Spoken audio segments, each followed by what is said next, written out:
Welcome to this explainer. Right, let's jump straight into it.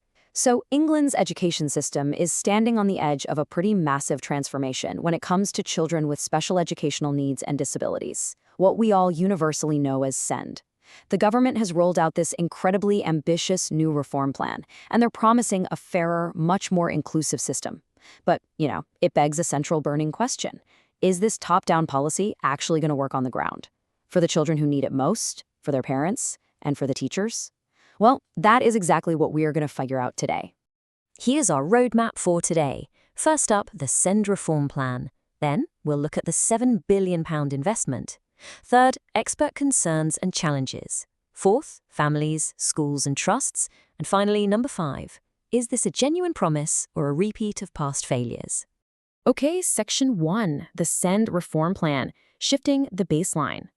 As we all know, the current baseline heavily relies on EHCPs, education, health, and care plans. That's the primary way families secure special support for their kids. Now, keep that acronym in mind because it is absolutely crucial. The entire architecture of the government's new reform is based on fundamentally reducing the education system's reliance on these legally binding documents. So let's look at the contrast here. The current system? It is totally characterized by a heavy reliance on individualized EHCPs just to get anything done. The new system, however, envisions a world with significantly fewer EHCPs. The core policy shift here is literally replacing them with a strengthened, expanded, universal support system, using these new, nationally defined support packages. The ultimate goal is to make support standard, accessible right from the jump without needing to fight for a complex, heavily bureaucratic, individualized plan. Moving on to Section 2, the £7 billion investment, the financial blueprint.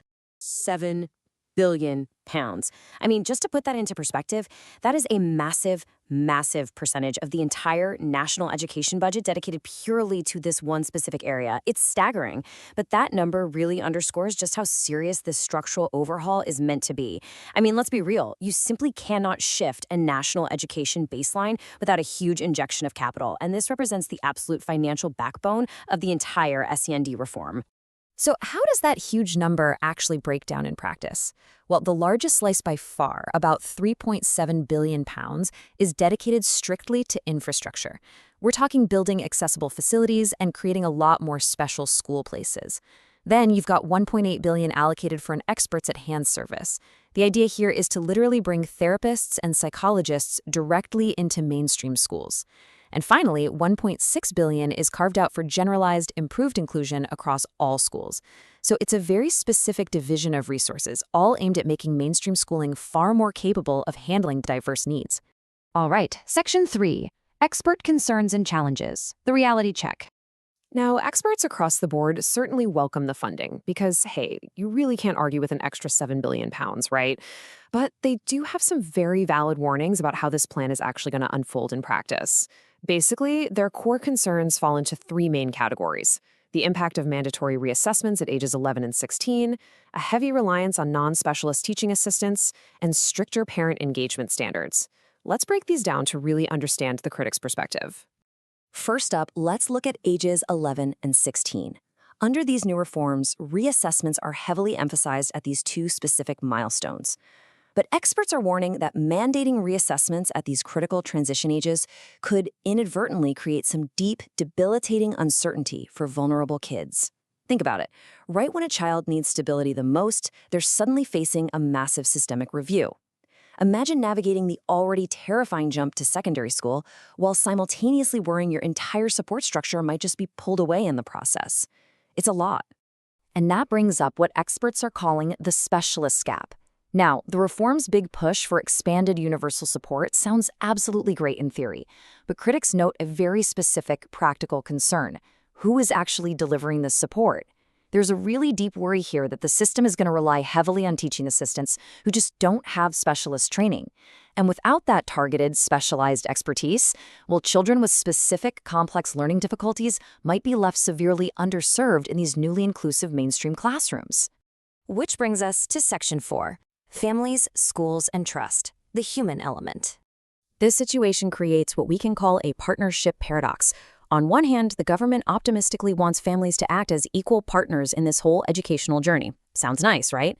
However, critics fear that these new proposals actually place much stricter obligations and engagement standards on the parents themselves, rather than placing the burden of support squarely on the schools. It kind of sets up this dynamic where the expectation of partnership might actually just feel like a much heavier burden on families who, let's face it, are already fighting an uphill battle. In fact, the source material highlights a really severe warning about this, noting that these new obligations are, quote, risking further breakdown in trust, especially for families already failed by the system. And honestly, that makes perfect sense. If a family has spent years fighting tooth and nail for an EHCP just to get some basic support, telling them they now have stricter engagement standards while their child's tailored plan is replaced by general universal support, well, you can easily see how that fragile trust could just completely shatter. Finally, Section 5, Promise or Repeat, Measuring True Success. So, I want to pose this critical question directly to you. Promise or repeat? Are these sweeping reforms actually going to deliver the inclusive education they're aiming for, or are they kind of destined to become just another cycle of political promises without the actual on-the-ground provision? When you take a step back and weigh the government's impressive financial blueprint against the deeply practical warnings from the experts on the ground, you realize the outcome hangs entirely in the balance of execution. According to our source material, the answer to that huge question depends entirely on executing 3 essential steps. For that £7 billion to translate into actual tangible success, the system absolutely must deliver. Number 1, real specialist support in classrooms, not just well-meaning but untrained teaching assistants. Number 2, sensitive transitions that don't trigger massive anxiety during those age 11 and 16 reassessments. And number 3, genuine collaboration with families that actually builds trust rather than just mandating compliance. Honestly, if these 3 pillars can stand firm, the reform has a fighting chance. Look, the SEND reform is incredibly ambitious on paper. There's no denying that. But success is measured in classrooms, not policy documents.